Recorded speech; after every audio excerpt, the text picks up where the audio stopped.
আল্লাহ তাআলা কোরআনুল কারীমের ভিতরে এমন কিছু শব্দ রেখেছেন যার অর্থ পৃথিবীর কেউ কোনো মুফাসসিরও করতে পারেনি। এগুলো আল্লাহ তাআলাই ভালো জানেন। আল্লাহ এর অর্থ মুহাম্মদ সাল্লাল্লাহু আলাইহি ওয়াসাল্লাম কেউ বলেননি, মুহাম্মদ সাল্লাল্লাহু আলাইহি ওয়াসাল্লাম আমাদেরকে বলেননি।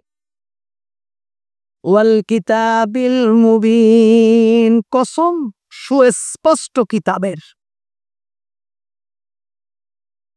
ইন্না আনসালনাহু ফি লাইলাতিন মুবারাকাতিন ইন্না কুন্না মুনজিরিন।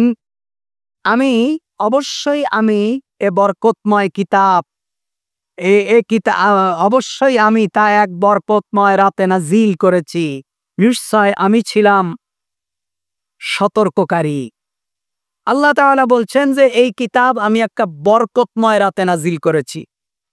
একজন তাবেঈ, সমস্ত মুফাসসিরিনে কেরাম এর বক্তব্য হলো বরকতময় রাতটা কোন রাত?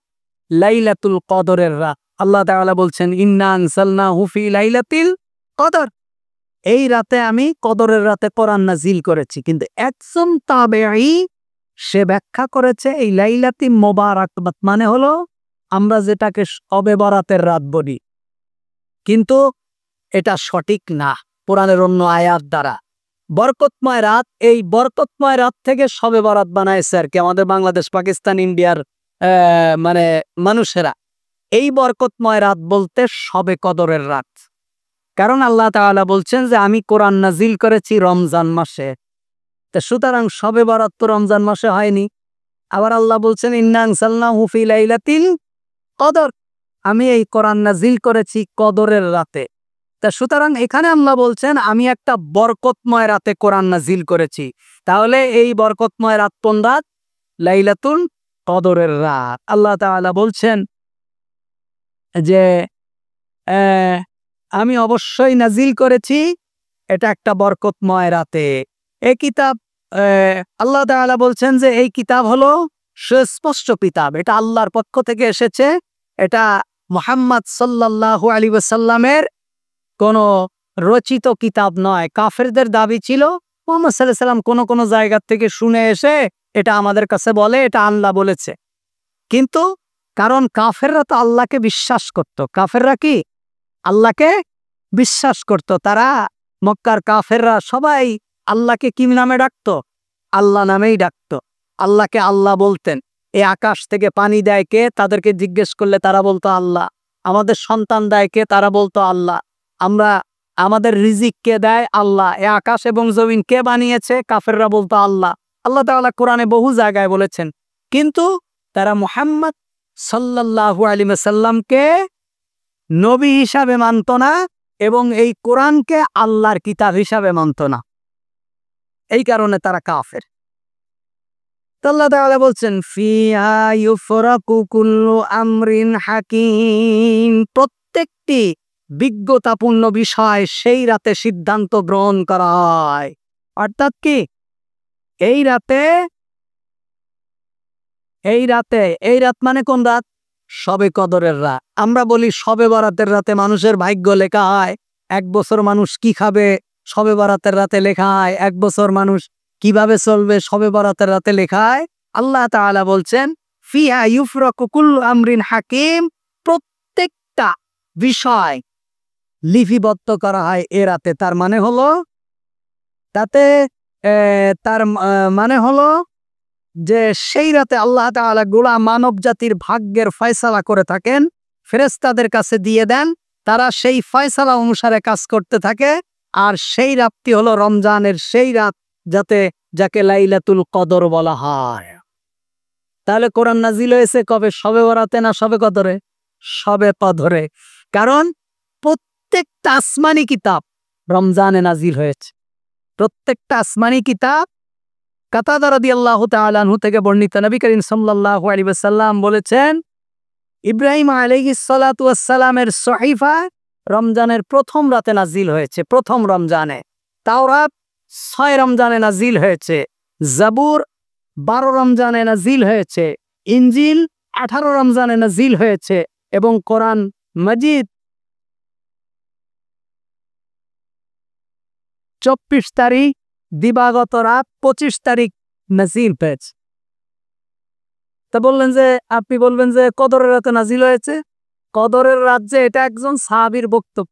কদরের রাত যে কবে এটা তো আমরা জানি না। রাসূল সাল্লাল্লাহু আলাইহি ওয়াসাল্লাম আমাদেরকে বলেননি। রাসূল সাল্লাল্লাহু আলাইহি ওয়াসাল্লাম যাচ্ছিলেন যে কবে কদর কবে এটা আনার জন্য যাচ্ছিলেন আল্লাহর কাছে। প্রতিমধ্যে দেখে 2 জন সাহাবী মারামারি শুরু করছে। রাসূল সাল্লাল্লাহু আলাইহি ওয়াসাল্লাম ওদের মারামারি থামাতে গিয়ে ভুলেই গেছেন কদর আনার কথা আল্লাহর কাছ থেকে। এটা আল্লাহ তাআলার একটা হিকমত ছিল। কারণ আমাদেরকে যদি বলা হতো যে অমুক তারিখ কদর, তাহলে আমরা শুধু ওই দিনই ইবাদত করতাম আর বাকি দিন করতাম না। এখন মুসলমান যারা আছে আমরা 21 তারিখ রাত, 23 তারিখ রাত, 25 তারিখ রাত, 27 তারিখ রাত, 29 তারিখ রাত প্রতিদিন ইবাদত করি। কাবা শরীফে প্রতিদিন কিয়ামুল লাইল হয়। কারণ কি? কবে যে শবে কদর আমরা তো জানি না। তাহলে আমাদের জন্য এটা বরকত হলো না যে আমরা এক রাত ইবাদত করতাম, এখন আমরা প্রতি রাত করি ওই লোভে যে শবে কদর যদি আমরা পেয়ে যাই। আমরা এই যে মানুষের ইতিকাফে বসে কেন বসে? শবে কদর পাওয়ার লোভে বসে। কিন্তু যদি নির্দিষ্ট হতো যে অমুক দিনই শবে কদর, তাহলে মানুষ শুধু ওই রাতেই ইবাদত করতো আর অন্য কোনো রাত ইবাদত করতো না। তো সুতরাং আল্লাহ সুবহানাহু ওয়া তাআলা সে কথাই বলছেন যে যে এই রাতের মধ্যে মানুষের সব কিছু লিপিবদ্ধ করা হয়। তাহলে আমাদের ভাগ্যে কি হবে না হবে আমরা শবে কদরের রাতে, এজন্য শবে কদরের রাতে আল্লাহ সুবহানাহু ওয়া তাআলার কাছে বেশি বেশি চাওয়া এবং আল্লাহর কাছে বেশি বেশি ক্রন্দন করা। আল্লাহ তাআলা বাজেট পাস করে এটা ফেরেশতাদেরকে দিয়ে দেয়।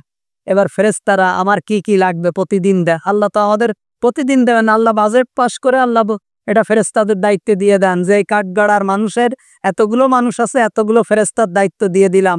ও প্রতিদিন কি খাবে তুমি দিবা, ও প্রতিদিন কয় ঘন্টা ঘুমাবে তোমার দায়িত্ব, ও প্রতিদিন কি পরিমাণ পানি খাবে তোমার দায়িত্ব, ওর কোন রোগ হবে তোমার দায়িত্ব, ওরে সেবা কিভাবে দেবা তোমার দায়িত্ব। আল্লাহ সুবহানাহু ওয়া তাআলা এভাবে বন্টন করে দিয়ে থাকেন। আল্লাহ তাআলা বলছেন আমরাম মিন ইনদিনা ইন্না কুন্না মুরসিলিন, আমার পক্ষ থেকে নির্দেশক্রমে নিশ্চিত আমি হলাম রাসূল প্রেরণকারী। ইন্না কুন্না, নিশ্চয় আমি মুরসিলিন, রাসূল প্রেরণকারী।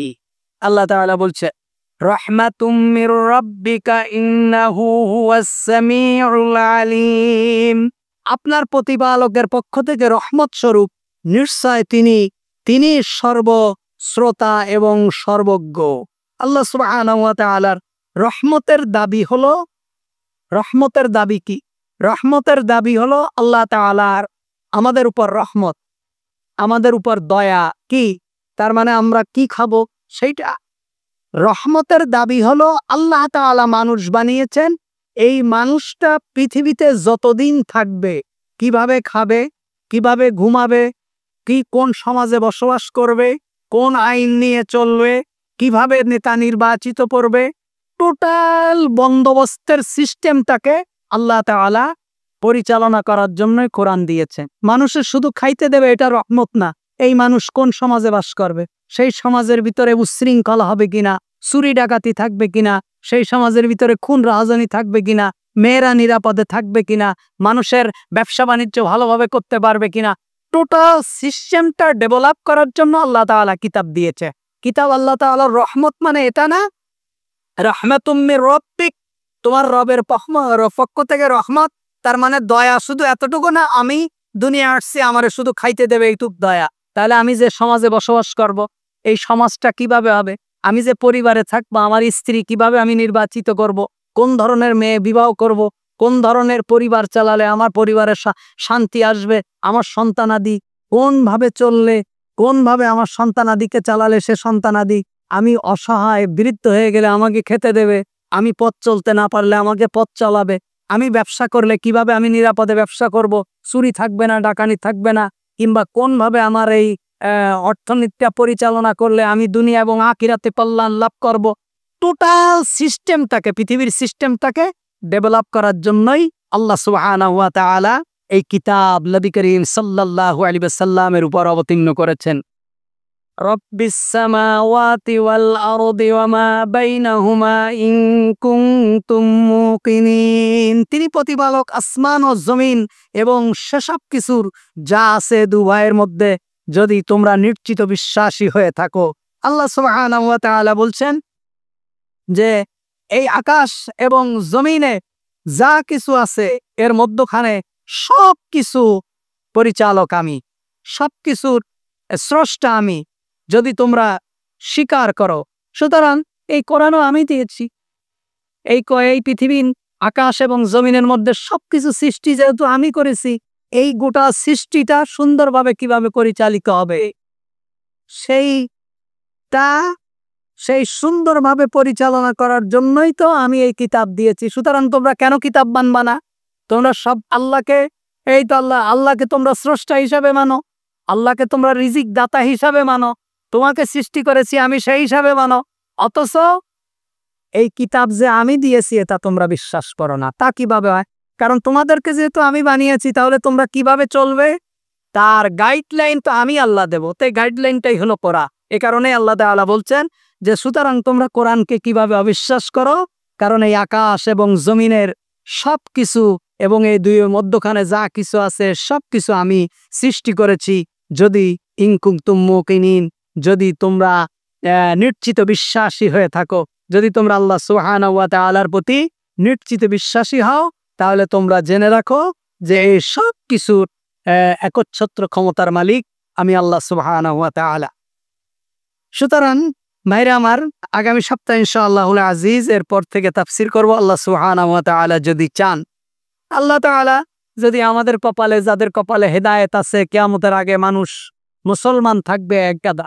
আল্লাহ রাসূল বলছেন ক্ষুধার্ত ব্যক্তিরা যেমন খাদ্যের দিকে ছুটে আসে, কাফের বেঈমানেরা তদ্রূপ মুসলমানদের দিকে ছুটে আসবে, তোমাদের দিকে ছুটে আসবে। তখন সাহাবীরা বলছেন ইয়া রাসূলুল্লাহ, আমাদের সংখ্যা কি নিতান্তই কম হবে? আল্লাহ রাসূল বললেন না, তোমাদের সংখ্যা কম হবে না, তোমাদের সংখ্যা হবে অধিক পরিমাণ, কিন্তু সমুদ্রের ফেনা তুল্য। সমুদ্রের ফেনা মানে তো বোঝেনি, যখন সমুদ্রের মধ্যে জাহাজ চলে তখন হাজার হাজার কোটি কোটি ফেনা জাহাজের পানির সাথে ভাসতে থাকে, কিন্তু কয়েক সেকেন্ড পরেই সেগুলো আবার পানির সাথে মিশে যায়, ফেনা স্থায়িত্ব হয় না। তে মুসলমানরা বহু থাকবে কিন্তু মুসলমানের স্থায়িত্ব থাকবে না। মুসলমানরা নামে মুসলমান থাকবে কিন্তু কি সব বেঈমান, সব কি বেঈমান। আমাদের দেশে যে মুসলমান আছে, মুসলমানদের কাছে জিজ্ঞেস করেন যে যদি তুমি এই সমাজে যদি চুরি করলে হাত কাটা হোক, এটা আল্লাহ তাআলা বলেছেন, এই আইন যদি পাশ হয় তুমি খুশি না বেখুশি? বলবে না, আমি এই আইন চাই না, কারণ কোরআনের এই আইন আমি কি চাই না। তো এই আইন যে চায় না সে আর মুসলমান আছে? বলার সাথে সাথে সে কি হয়ে যাবে? কাফের হয়ে যাবে। যদি বলা হয় যে এইটা, তো সুতরাং এই সমাজের ভিতরে যারা এখন কোরআনের বিরুদ্ধে করছে তারা কারা করছে? নারী নীতিমালা যারা বাস্তবায়ন করতে চায় তারা কারা? সব মুসলমান না। একই হিন্দুরা করে না, মুসলমান না। সুতরাং এই ধরনের মুসলমান থাকবে, নাস্তিকতা বাড়বে। এজন্য বেশি বেশি আল্লাহর কাছে দোয়া করতে হবে।